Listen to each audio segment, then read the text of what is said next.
Okay, folks, we've just clocked over to 11:30, so we might get ourselves started. I'm going to do a quick intro and then I'm going to hand over to Ros. So just to make sure you know, you're in Ros's talk, and that's Creative Classroom Music, Nourishment for Life. Dr. Ros McMillan is an honorary senior fellow in arts education in the University of Melbourne, an appointment that followed her retirement after 11 years as head of music education. She has taught 3-year-olds to adults, established the Yamaha music courses in Australia, and lectured in classroom music method and improvisation in the university's faculties of music and education. Ros has presented at many national and international conferences and written 7 school texts. In 2019, she was awarded the AM in the Queen's Birthday Honours. Rather than listen to me, though, I am going to hand over to Ros. Go for it, Ros. Thank you, Andrea. Thank you very much for that introduction. I'm pleased to be presenting a workshop at this conference, and I thank you all for attending. Firstly, though, I'd like to acknowledge the custodians of the land from where I'm speaking, the Wurundjeri people of the Kulin Nations, and I pay my respects to their elders, past, present, and emerging. I've been teaching for over 60 years, and I've loved it all. It's a brilliant profession, and it's incredibly rewarding. And one of the reasons of this is what I've seen students produce in classroom music, which should be the best subject in school because it's what kids love to do, to make music, especially their own. So my plan this morning is to describe some approaches to classroom music making with examples of student work. There are 2 things I want to say first. I am so sorry not to be face-to-face with you all at a workshop because that's what workshops are all about. We would have been doing some hands-on music making together, and I love working with music teachers because you're musicians and some wonderful things happen in workshops when you're involved with your own thinking. But I want this session to be interactive. So I really want people, I'm going to ask for volunteers here and there, somebody come up with an idea for this, somebody do that. Please all join in because that's what makes workshops exciting. Secondly, though, I'm going to refer particularly to one of the most important music educators of the last 50 years, and that is Murray Schaefer, the Canadian composer, educator, and environmentalist who sadly died last month at the age of 88. Now, this might sound bold, but I believe that as Dalcroze, Kodály, and Orff are considered the great leaders of music education in the first half of the 20th century, Murray Schaefer will be remembered as equally influential in the second half of the 20th century. Well, where am I going to begin? I'll start with preps and foundation. It's never too early to get little kids involved in music making. And the very first thing I'm going to show you is a very simple thing that I do with preppies, foundations, I think some of you might call it, and it works beautifully. Now, it's a book called Crocodile Beat, and I have got as one of my slides the resources I'm going to mention today. So they will be available for you to see, and things like Crocodile Beat, and the authors and the publisher are all there. Crocodile Beat is a very, very simple story, and I'll take it very quickly because you're not preppies.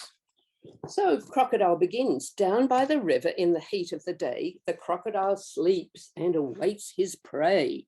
Now, preppies, what sort of sounds will the crocodile be making while he sleeps? You have 2 seconds to wait maximum before there's the most wonderful snoring coming from a kindergarten class or baby class. And this works with kinders too. I've done this with a early childhood. I've done it with what are they called? The daycare with little kids, and they were much younger than preppies too, and it worked. Now, in our story, ducks are quacking and splashing around. So what sort of sounds can we hear our ducks making? Everybody will be able to tell you something. Monkeys screech and chatter away. Oh, let's hear some screeching monkeys. Away we go. You'll have no trouble getting the sounds from the children. While the birds swoop down to the river to play, swishing sounds. Let's see the birds and let's see the action. I'm going very quickly, as you can imagine. Hey, said the lion, I'm the king, but I'd be proud to stay and sing. Can I hear some lovely king roaring lion sounds? Away we go, that'll be happening. The bears are clapping and dancing around, and now they're making their own special sound. Let's hear some growling bears Well, said Snake, what a din, sounds like fun, let me join in. No prep child has trouble making wonderful snake sounds. Now we've got ducks and elephants, monkeys, birds, lions, snake and bears, my word, dancing and playing and stomping their feet as they move to the rhythm of this jungle beat. So my preppies, you've all got an animal. Let's hear you making a very, very happy time with all your sounds, and you get the most wonderful cacophony. Aha, says Croc, who wakes with a grin. Looks like dinner is here again. Watch out, animals. Mean Croc's about. Careful, he'll eat you without a doubt. And then I say to my preppies, all right, let me hear our monkeys chattering away. Let me hear you monkeys. Now you're scared. Let me hear scared monkey sounds. What about the snakes? We've got some snakes now. Scared snake sounds. That really pushes them, but they'll come up with something. Let me hear bears growling, happily growling. Now scared sounds. So let's hear all the scared sounds together. Look out, here comes the Croc with a glint in his eye. He's heading for the animals, and all of a sudden, there is some will be able to read this, others won't, but what happens, the crocodile, and every kindergarten child knows the crocodile's jaws snap together like that. But what has our crocodile caught? Oh dear, it's the lion's throne. The lion bravely got up and put his throne in the mouth of the crocodile, who snapped on it.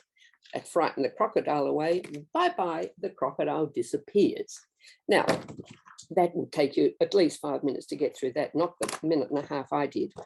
But going very slowly with each of the pages, the next thing you do is go back through the book, open the pages without saying anything, and the children will make the sounds of what's happening on the page. Do that 2 or 3 times, and it's a marvelous little presentation we got. And then it's quite fun to record that and play it back so the children can hear their monkeys and their lions and all the sounds that they make. Another thing I do with my preppies, and I've done it with 50-year-old doctors in a family medicine program. I used to do it with my year 7s, always the very first class of my 7s. And I did it with a little prep class, and it's a summer storm. Now that is it's the oldest and the most banal topic, if you like. But if people have not made music or their own music, it works every time.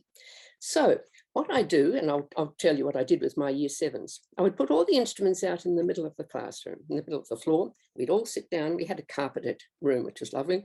And then I'd say, we're going to select the instruments. Now with year 7s, I used a lucky dip. I had a little box with all the numbers from 1 to 27.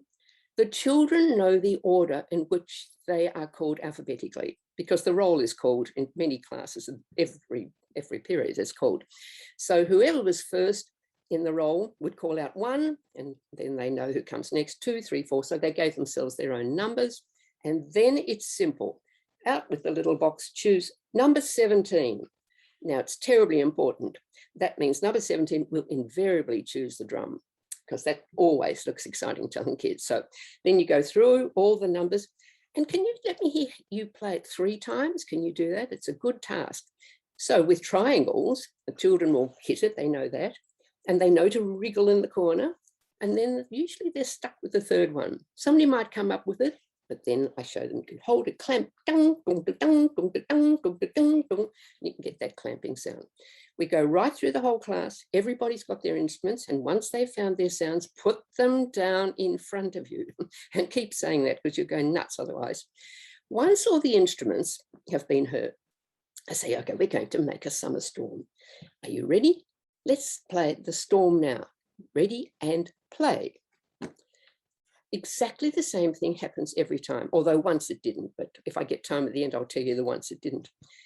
We get about 10 seconds, 15 if you're lucky, of the most appallingly loud crescendo, triple forte sound, and then it stops dead. And I say, right, what did you think of that? Now, just about all of them, and even my preppy said, it was too loud. That was too loud. Didn't sound like it was, no, too loud. They didn't even say it didn't sound like a storm. Older kids will say that's not how a storm starts. It was too loud, right? Well, let's think, how does a storm start? Rain, says somebody, right? What about before then? What tells us there's going to be a storm? Thunder, somebody might say. If they don't, little kids, we hear a sound. We hear a deep sound. What is it? Thunder, right? What happens before thunder? Lightning, somebody will say, right. What sort of sound does lightning make?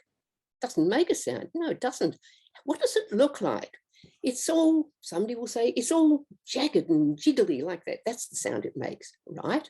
Have we got an instrument that will make that jiggly sound? Let's see. Something like a flexitone.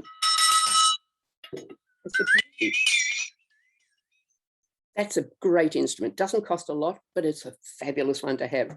I tell you, everybody falls on that one. They love the flexitone. So, all right, so that could be our lightning, or tambourine is another one that gives us sort of a chick-chick-chick sound you might get. Okay, now, what about the thunder? Somebody on the drum. Let's hear some thundery sounds. Bang, bang, bang, bang, bang. Is that what thunder sounds like?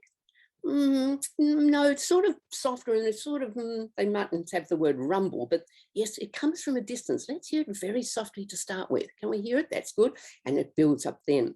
And then what happens? Well, rain, all right? And does the rain just start and there's lots of rain? Have a think, what happens? Maybe there's a few drops. Who thinks they've got a rain sound, a triangle player? Ding, ding, ding, ding, ding, ding. All right, let's just have one drop.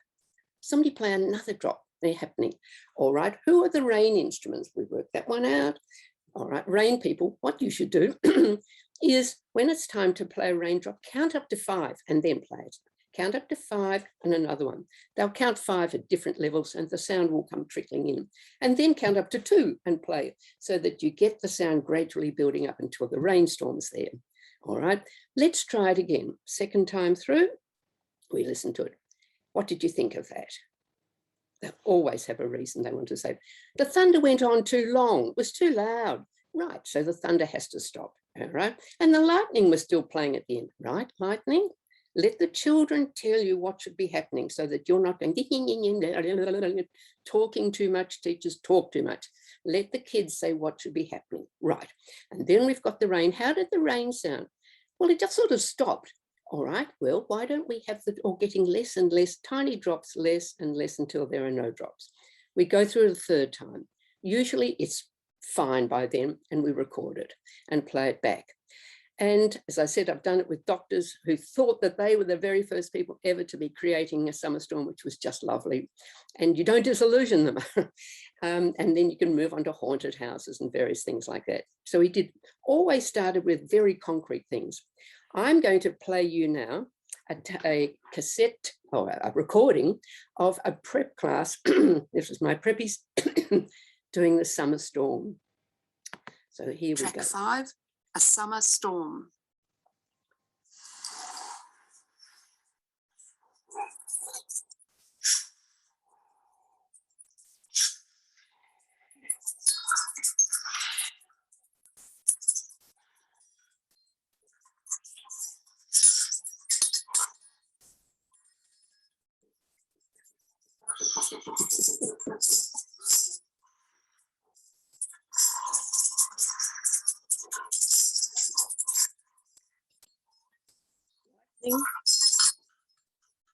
Thunder.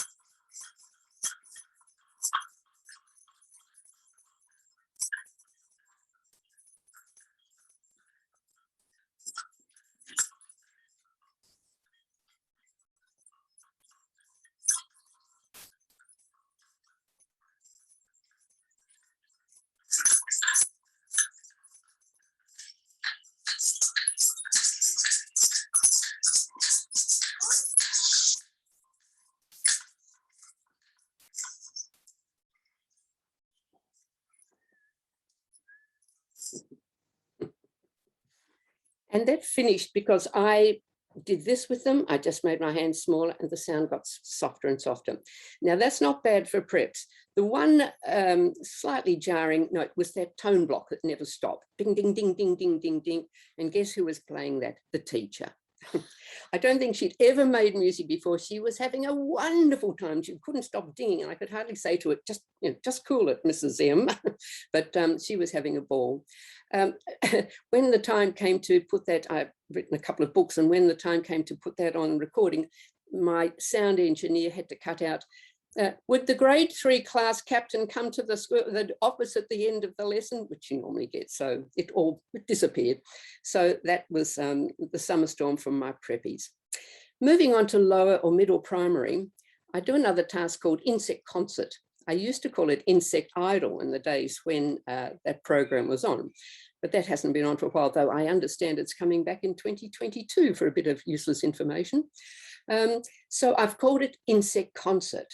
I've done it with a composite grade 1 and 2, only about 12 children, because I was allowed to have the kids for the launch of the book.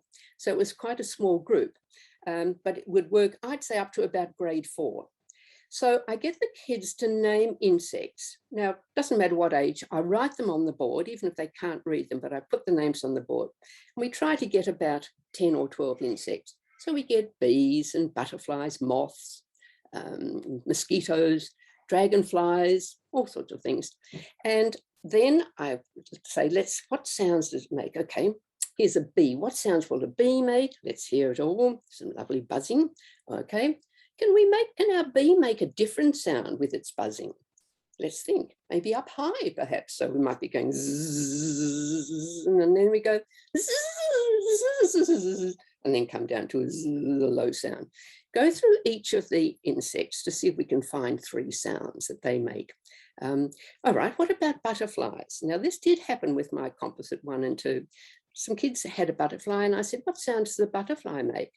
And they said, it doesn't make a sound. So I said, how does it move? And they said, well, it sort of flies up and down and its wings flutter. I said, all right, can you make a wing fluttering sound perhaps? And they thought, good. And what about swinging up and down? Ooh. So they had their 2 sounds, and I modeled this with the kids using a blackbird as an example, not an insect. So I'd say, all right, let's try a blackbird. Has got a sound that it whistles and it sings so beautifully. Let's hear some beautiful whistling sounds, right? Now, when the blackbird is cross, which is when another bird comes near its nest, it makes a scolding sound. So let me hear you pretend to be blackbirds. I'm going to hold up one finger so I hear the whistling sound of the blackbird. Let the whole class make the whistling sound. Then I hold up my second finger, another finger. I want to hear the scolding sound. Let that happen. And then I want to hear the first sound again. So we're going to hear the first sound, then the second sound, and the first sound again. I put the children into groups of 3, and you do it really quickly. We're not going to have this big problem with friends. I know that's often a problem with groups. So you go 1, 2, 3, you're a group, you're a group, you're a group. Get them out quickly and say, now, insects. Depending on the age group, they can do a lucky dip. Often it's much easier to say, okay, mosquitoes, butterflies, bees, or something like that. Depends on how your kids react and how you teach. I think you decide which way. So what I want you to do is appoint a conductor, one of them. And when I did this with my own kids, I had this gorgeous little boy with long blonde hair. He was absolutely sweet. He was the conductor, and I watched them do the butterflies. Well, I tell you, Leonard Bernstein, eat your heart out. This little kid was having a marvelous time, held up his finger, threw himself around like dear old Lenny used to do. And it went for about 8 seconds, the first sound, which was the fluttering. Then he held up his second finger and we had woo and the swirling, and that lasted, I think, for about 6 seconds, and then the first finger again. So the tiny little pieces were about 20 seconds long. And originally I thought, well, you could have a competition, but I really hate competitions, especially in the arts. So I think we just have a presentation. When you've got something like that as a presentation, it is the best PR in the whole world to invite the principal. Get the principal over. I did that my last year of school teaching. Was the first year of the new principal. His wife lived over in the principal's residence, and we invited her to, and I think she was desperate to get out of the house and would come into the classroom. There is nothing like having the school principal or the classroom teacher or somebody important there as an audience. It's like the red light goes on, and it really enhances performance, and it's good PR for you, because the time might come when you want to get just that little extra favor from the principal. The principal has been involved, has seen what you're doing, and it works every time. It's terrific. Now, the thing about last thing about the one sound, two sounds, one sound is the children are involved in playing something in ternary form, ABA. You need never mention that, but it's really important. They have experienced it. So when the time comes and they're in grade 4 or something like that, you can, ABA, let's do ABA. Remember, one sound, and another sound. You use the word ternary by year 9, possibly, but they have experienced this without you going to a turn on the blackboard. Ternary form is this extra talking that we do far too much of. They have experienced it. Another thing at this level is, it's a piece that I wrote. Now, I'm playing this because it's something that you can all do yourselves. I was writing a book on a unit, one of my units was insects, and it was for grades 1 and 2, this book. Now, insects are very popular. I noticed I read the science, the CSF, was our curriculum before the Australian curriculum, and insects was a big topic at grades 1 and 2. So I thought it would make a nice unit. And there's lots of things. There was a song. There was an old lady who swallowed a fly. I don't know why she swallowed a fly. Then I wanted a composition, so I devised something. Well, the insect idol or insect concert was the children making the sounds. I wanted a piece, and I could not find a piece based on insects, so I decided to write one. And my year 7s, some years earlier, had worked on a lovely Murray Schaefer topic, which I'll talk about when I get to year 7s. And they were inventing new words for spring, a word that had never existed before, a new word for spring, another one for bells, another one for, what else would I have? Spring, raindrops was another one I used, and insects. And my kids had come up with these lovely words for insects, including buzzer and nidip and yip. So new words, neologisms they're called, new words that had never existed before. So I used them to write this piece called A Swarm of Insects. I'll show you the score first, I think, of A Swarm of Insects. And I used buzzer, buzzer, buzzer to start with. And then I used nidip and yip. And what else did I use? Let me see. I'll move this over. Can I move that over there? Here we go. We just get it so it's in the, you can see the score. There's the buzzer, then there's random yips, and then brips up the top there. And there we go. And it built, and I built it up so that it got louder and louder and louder and louder. And we're trying to find it. It is trying to find our score. Here we go. There it is. We'll move that over a bit. I'll move it over so you can see the whole score. Here we go. I should be able to see. Can you see the whole score? I think you probably can see to the edge. Yes, fine. All right, and then I built it up, and I did that old down with the sounds again. Brought the sounds up, buzzer, buzzer, buzzer, buzzer. Here we go, yip, yip, yip, grip, grip. Now, that's as far as I'd got. And I said to my husband, my late husband, who was a composer, how am I going to finish the piece? And he said, oh, simple, a can of Mortein. And I thought, right. So we wrote in a can of Mortein. And when the time came to record it, I used a composite prep grade 1 and grade 2 class of a colleague of mine, Greg Mason, in Victoria. And I told Greg beforehand what we were going to do, and that we would man the Mortein cans when the time came. Anyway, I was talking to the children about it, and we said, oh, I've got this, and then you're going to do this. And we practiced all that. And I said, now, what would be a good way of finishing the piece? And one little girl said, oh, you could open a window and the insects fly out. Yes. What's another way? You could catch them in a butterfly net. Yes. I said, no, we're going to kill you. And they went, oh, that's so cruel. Well, when the time came, they had no trouble dying. They loved every moment of it. And they groaned and moaned and ran down, and a couple of them fell off their chairs to add to the drama of the whole piece. They were just wonderful. So here they are. Here's the class performing A Swarm of Insects. And right at the very end, there's a representative saying buzz, another one a yip, and another little brip just to finish it off. Track 31, A Swarm of Insects.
A Swarm of Insects.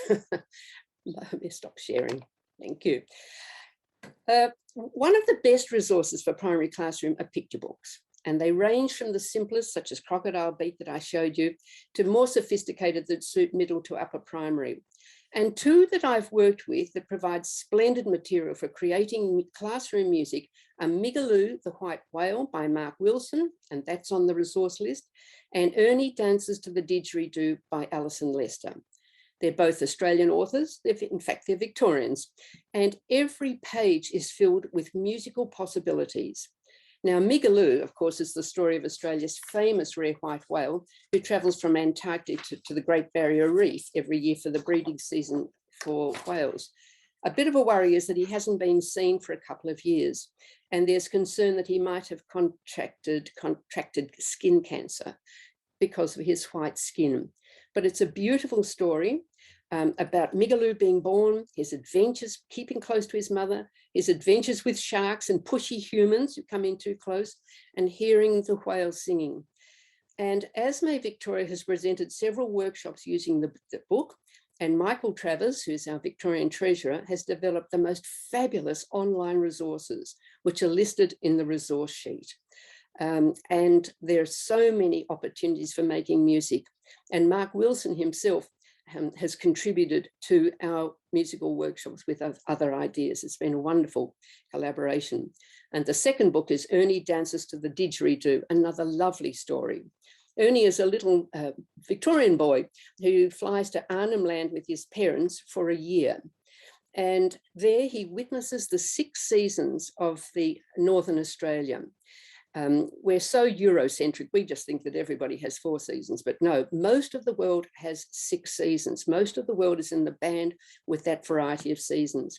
Alison Lester based it on her own experience. She spent a year in Arnhem Land on fellowships working with the children in this remote community, and they wrote the book that this is based on. And it's the 6 seasons, and she goes to enormous trouble. She explains how to pronounce the seasons. And there are 6 children who are with Ernie, and they do something different in every season. And there are various things such as, I'll show you some of the things, just picking it up at random. Jenna goes for a walk with her grandfather's pig, but in the cool weather time, Joseph and his uncle collect bark for painting. Christine digs for yams. Ernie learns to make a spear. And Tammy goes for sugar bag, which is the native bees. And Sammy is frightened by the Mimi stilt dancers. So every season, Ernie writes to his friends back in Melbourne about what he's experiencing. And then at the very end of the book, the 6 friends write a beautiful letter back to Ernie with all the things they've learned from him. Dear Ernie, thank you for your letters. Celeste is a stilt dancer. Clive wears body paint. Tessa teaches us some Kunwinjku words. These are the Melbourne children. Nikki does a bark painting of her guinea pig. Rosie makes damper. And Frank is a hunter and his dog Roger is a dingo. And what are you doing? We wonder, Ernie. He's dancing to the didgeridoo. It's a fabulous book for a big project because it can involve drama, whole cultural awareness of the Indigenous children, drama, visual art, music, science. It really is a wonderful resource. But I said it's listed. Sorry, Ros. Yes. I know you said about that you'll supply us with that. Can you send Paul or myself those documents later? We'll Certainly. upload them to the site so that Yes. people can access them through the site. Okay. Absolutely, Andrea. Certainly, they're both Great. here, and I have them on my screen anyway, so I will send them to you. Thank Wonderful, you for that. thank you. That'd be great. So those two books, marvelous. Use those. Upper primary and junior secondary. I've got one of my favorites is it's a little rhythmic piece called The Chocolate Factory. I'll show you the score of The Chocolate Factory first. And we'll see. Here it is. There it is, The Chocolate Factory. Here we go. Sound poetry. No, that one. Look, there's our chocolate. Here we go. This one here. Stop share. Sorry. Yeah, stop share. Here we go. Me, do this. No. Okay. Chocolate Factory. That one there. There. Yep, that's working. We can see the screen now. You can see The Chocolate Factory? Although we can only see a part of it, it's as if it needs to be maximised on the Okay. page. Righto. I'll find it. Okay. It's here it is. Now that's the instrumental version. We'll look at that in a minute. The Chocolate Factory is simply a little word chant, which is said in, here it is, we'll open that up, in 3/4. All right. So here are the words. That's better. We can see a bit more Got of it the now. whole out. You should see the whole lot of it. Got That's it? now you're scrolling down. Right, That's better. okay. Yep. Right, let's join in. People, do get off your mutes and have a join in if you want to. And we'll just repeat this. We'll go through it together. You ready? 1, 2, 3. Glig, glug, glig, glug, glig, glug, glig, glug, peppermint cream, peppermint cream, peppermint cream, peppermint cream, slurp, slosh, slurp, slurp, slosh, slurp, slurp, slosh, slurp, slurp, slosh, slurp, hot chocolate, hot chocolate, hot chocolate, hot chocolate. Now, most of the rhythmic pieces like this you see are in 4/4. It's always a good idea to bring in some of the others, other time signatures, which is why I've done this on 3. Now, I'd like one of our delegates to come up with something else that they might find in a chocolate factory that fits into 3 beats. So start thinking, what else could you find in a chocolate factory? Okay. How about, can I pinch Heather? Can you think of something, Heather, that fits into 3? Anything you like that will likely be made in a chocolate factory? Off the top of your head. Anybody? I've got one. My Yes. favourite place, Junie Licorice and Chocolate Factory. So licorice. Licorice. Yes. Catherine, I don't like to correct you. I think it's actually licorice. Well, I've never heard anyone say it that way, but Yes. you're right. I'm afraid I correct everybody when they say licorice, because it actually is I think. Sorry, I missed them. Licorice. Okay, say it so it's continually in 3 for me. Okay, so you don't want any rests in there at all. I want it just to fit into 3. Ready? Okay. 1, 2, 3. Licorice. Sorry, licorice. Well done. Licorice. That's right. You'll find it's so hard. Yeah, some little kid will go, licorice. Yeah. I'll say, no, you're saying it in 4. No, I'm not. I'm saying it in 3. All right, let's count. Licorice 4. Yes. Licorice. Well done. Okay, I'm going to add a licorice to that. One more, please. Somebody else. Another 3. Andrea, were you about to nominate something? Sorry, and my voice back would be good. Turkish delight, Turkish delight, Well Turkish done. delight. Turkish delight, Turkish delight. Good, good, good, good. So then we put those, write those up or put them on the board or whatever you like, depending on the age of your kids. Once we've got that, there are 1,000 variations on this. That gives you weeks and weeks of lessons with things you can do with this. The simplest is to take it as 4 parts. If we're a young class, divide them into 4 groups, give one group glig, glug, glig, give somebody else glig, glug, glig, give somebody else peppermint cream, give a third group slurp, slosh, slurp, and then hot chocolate. That's going to take time to get that together, especially with a young class. Keeping everybody in time is very, very important to do with those words. That's the simplest. For a more sophisticated class, they can read this and actually perform it as a round. So let's have the glig come in first, and then you move into peppermint cream and you group with glig, you know, the usual rounds, the way we do that. So that's a more difficult way of doing it. By the time you've got it in 6 parts, it's really getting quite tricky too. It really is not the easiest thing in the whole world at all. There are other ways of doing it, and another way of doing it is with instruments. And I like to do this with instruments to see if we can open up another one.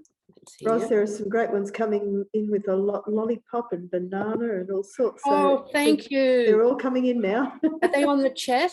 Yes. Thank you, thank you, thank you. And we will be saving the chat for later on as well.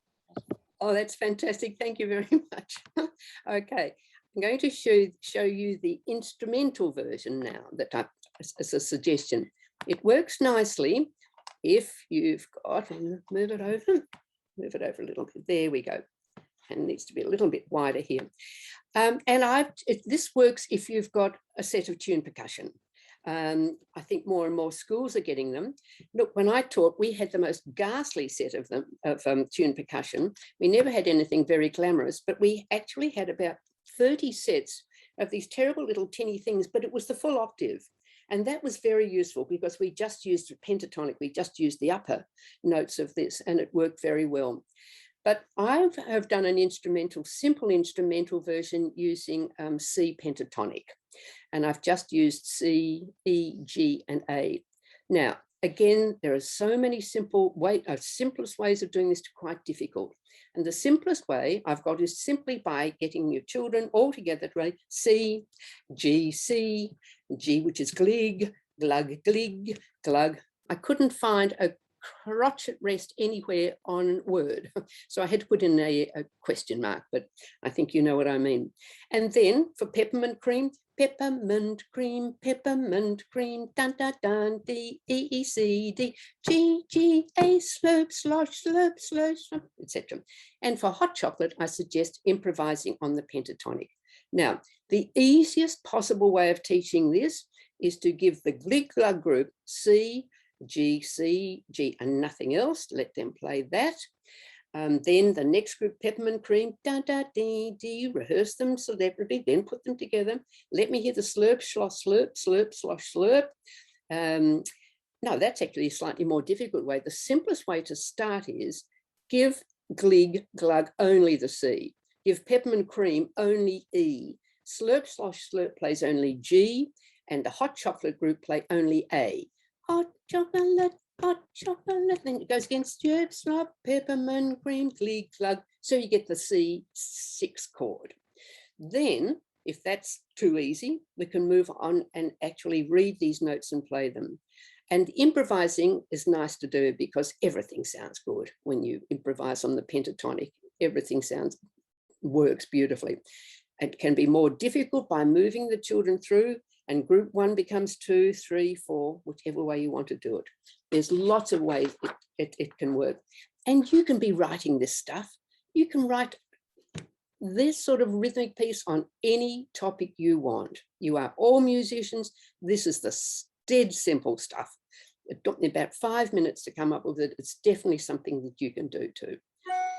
Now, we'll stop screen sharing at this moment because I'm going to move on to another task that I called New Words for Old. and that is based on Murray Schaefer's section on onomatopoeia in his gorgeous book, When Words Sing.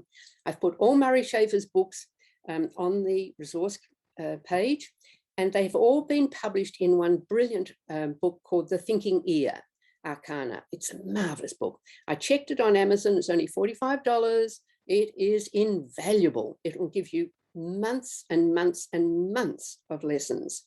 There are so many things that you can do, and it's the most inspiring book you can imagine. Now, Murray Schaefer has a chapter in When Words Sing on onomatopoeia, and I called the task New Words for Old, and I did it with all this with my year 7s. We talk about onomatopoeia. Does anybody know what onomatopoeia is, or an onomatopoeic word? Alicia does. What is it, Alicia? It's a sound word. Go, give me an example. Pow, bang, splash. Pow. I'm not sure pow's a real word. Bang. Yeah, maybe. Bang, slash. Yes, they're words that sound. Schaefer gets the kids to invent things like watery sounding word. Let me hear watery, or a bumpy sounding word, or a shaggy sounding word. He really pushes the kids on that. So with my kids, I say when somebody's come up with bang, and then it's a good thing to say to them, what's the difference between splash and crash? Think, think, think, think. And you're pushing your kids, process questions. You're not giving the answers, you're asking them. Think of the words. Now they end in, both words end in as, ash, but what's the difference between splat and cr? Somebody might say it's watery. Yes, splash goes into water. Crash lands on something hard. Schaefer does a lovely task with his kids. He asks them about war. He says, what do you think about war as a word for describing itself? And it's agreed, it's not a good word. It's too much of warm, which is a very sort of friendly word. Another word for war could be battle. It's a better one because it's got the consonants, the sharp battle sounds. Then he says, he's actually writing about a lesson he took with the kids. He came up with Moonlight. He said to them, I think Moonlight describes itself very well. They disagreed. They said, no, they didn't think so. They thought there were better words. And he wrote down some of them. And here are some of them. Shivagloa, Nuam, Slufulp, getting that cool, cool sound with a slight little edge to it. Some beautiful words. He also says that later, a few years later, he used those words in a composition called Epitaph for Moonlight, which was a vocal piece for bells, with bells. And he called it Epitaph because he writes, the moon as numinous and mythogenic symbol died in 1969. Now, numinous means spiritual or awe-inspiring, mythogenic, capable of producing myths.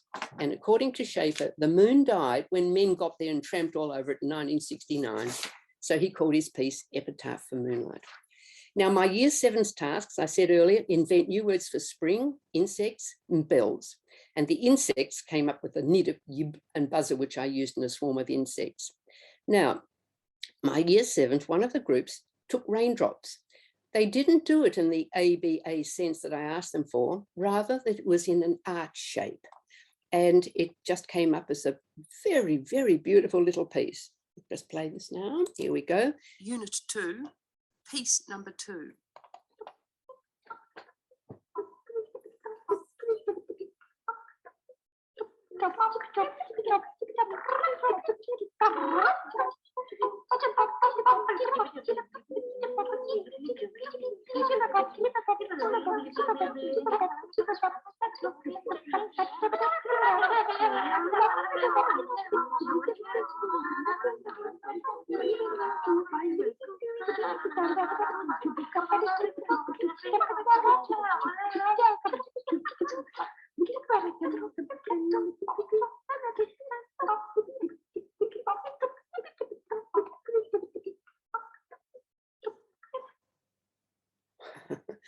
I thought that was beautiful. I was knocked sideways, 12 and 13-year-olds, and their timing was so beautiful too, and the restraint. It really was a lovely piece, and they used the words, the new words that they had invented for raindrops as that piece. And that brings us into sound poetry, and you can do so much with haiku, with lantern, with diamond.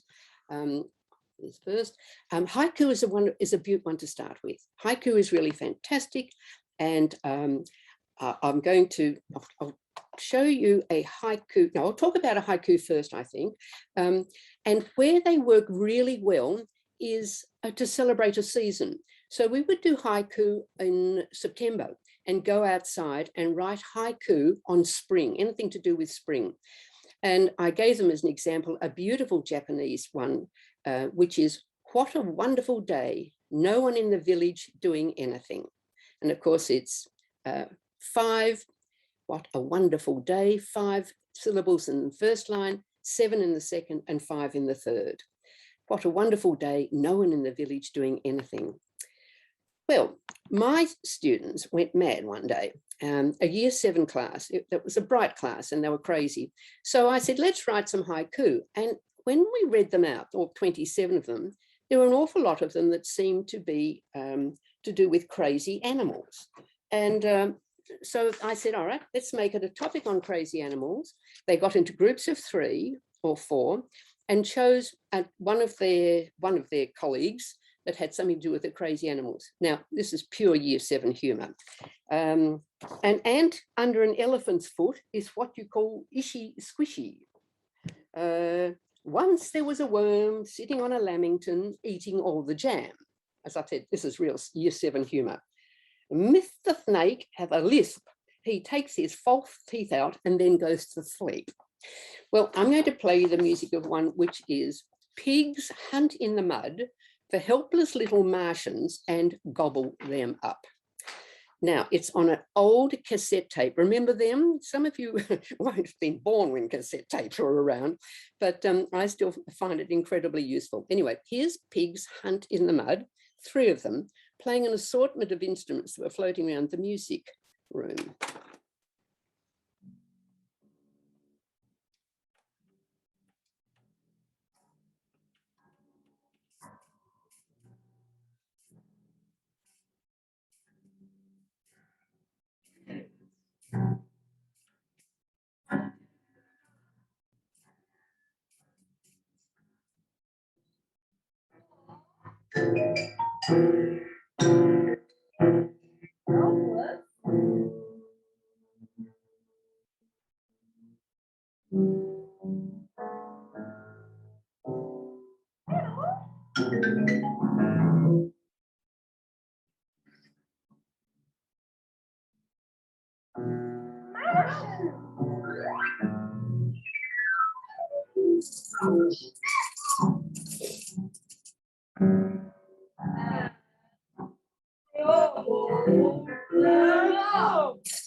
Year 7s.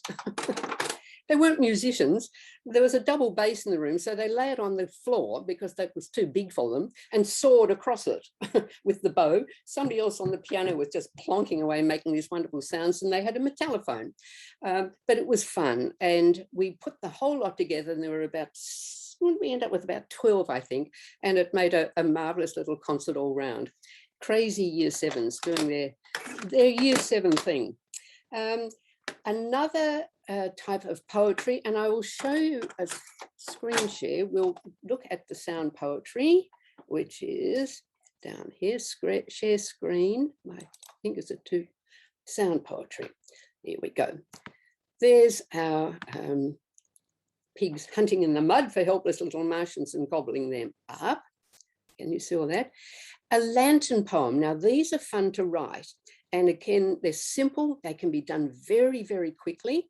And musical comments can be added to them, or musical sounds. So this is a simple one. You can see why it's called lantern. It's the shape of it. 1 word, 2 words, 3 words, 2 words, 1 word. Cat naps, 1 eye opens, a mouse, lunch. And then they add their own music to it, writing the poems and then using their own music. And another form is diamond. And as you can see, it's from white to black, sunset to sunrise. And here, it's a lovely English topic to do too. I think it's terribly important that music incorporates some of the other key learning areas, and it doesn't have to be exclusively music. Sunset, golden, gleaming, fading, shadows, darkening, blackness, inky, midnight, stillness, moonlight, glisten, lighten, pale, dawning, sunrise. So from two extremes, and it forces kids to really use their imaginations to come up with ideas, and they can be quite daft. I mean, it can be completely daft topics. It doesn't matter, but they're using their English knowledge or they're exploring to find sounds. So all of those can make really fantastic resources for your own classes. Now, another word activity is poetry, pure poetry. There are millions of anthologies written just for kids. There's anthologies for boys for a certain age. There's anthologies for girls. There's anthologies for mixed classes, for little kids. One of my favorite poetry books is called The Dog Threw Up in the Honda, which I love. It's a beautiful book. I'm sorry, I can't remember the author, but all the poems are his. They're quite crazy. So they're huge fun. Give the kids that to set to music, and you can imagine what wonderful sounds we're going to hear from the dog throwing up. But there are very, very many to do. I'm going to play you another piece, which is a year 8 group. Now, my year 7s did lots and lots of composition, masses of it. When my year 8s came into the class, they knew what I wanted, but I never did anything scary immediately. We never did any pure composition. Year 8s, it's a terrible age, poor kids to be at year 8. They need to be kept safe and to be kept calm and not to be embarrassed. So we would begin with poems. But actually, we were terribly lucky at school because we had a bell system, and the year 8s actually composed the music for the bells. And that was the very first topic, but that would take too long to describe. But after bells, we did poetry because it was safe. And the children chose poems they liked. We talked about onomatopoeia. We listened to Kathy Berberian doing some fantastic Berio stuff, all that marvelous sound that she could get. Sounds like somebody giving birth at some stage. The children loved it. And we would listen to Sprechstimme at its most extreme, listening to all the things that you can do with words and how you can stretch them. And so this is a dear little piece that my some year 8s did, and it's a piece called Moonlight. Moonlight. Say, listen, if you could only take a bath in moonlight. Hey, can't you just see yourself take a run? Dive into a pool of glowing blue. Feel it gliding over you, all around and into you. Grab a star, huh? Use it for soap. Beat it up to bubbles. And what?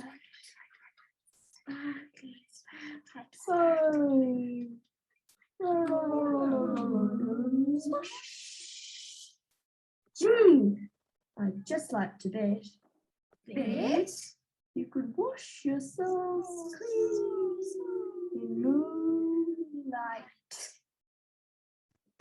Right? Ros, Very safe, yes. just to give you a heads up, we've got about 5 minutes before Yep. we'll have to wind up.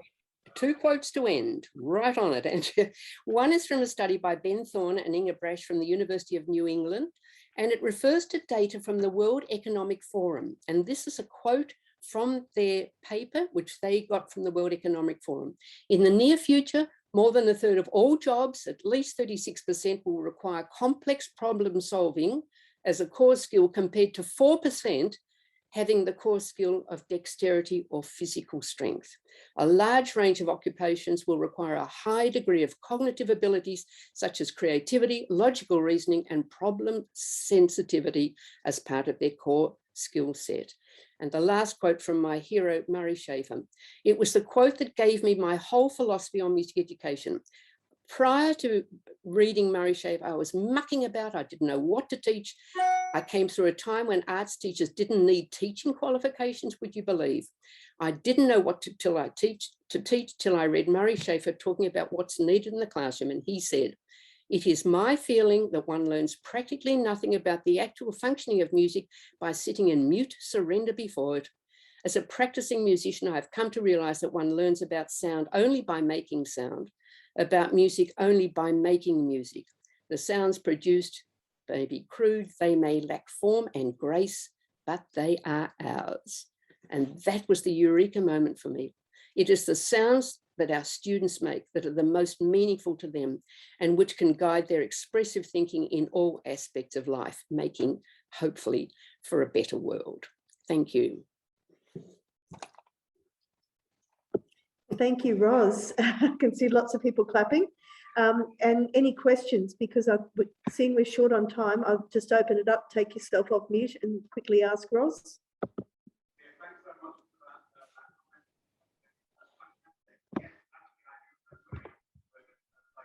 Sounds like nobody's got any questions. Yeah, somebody's talking. Oh, I couldn't hear it. Oh, no, I think what you're picking up, Ros, is in the background of mine because there's two of us working in the same room. Oh. Yep. Okay. All right. Well, thank you so much, Ros. I know I've heard some of it before and probably others have too, but those little reminders and just stories, all those little resources. So if you wouldn't mind sending through that stuff for us, we'll upload it to the site on that same little spot where your session's marked, and then everyone will be able to get hold of it. Thank you, Andrew. Thank you. Thanks so much. Thank you, Okay. everybody. Thank you. Bye. Bye.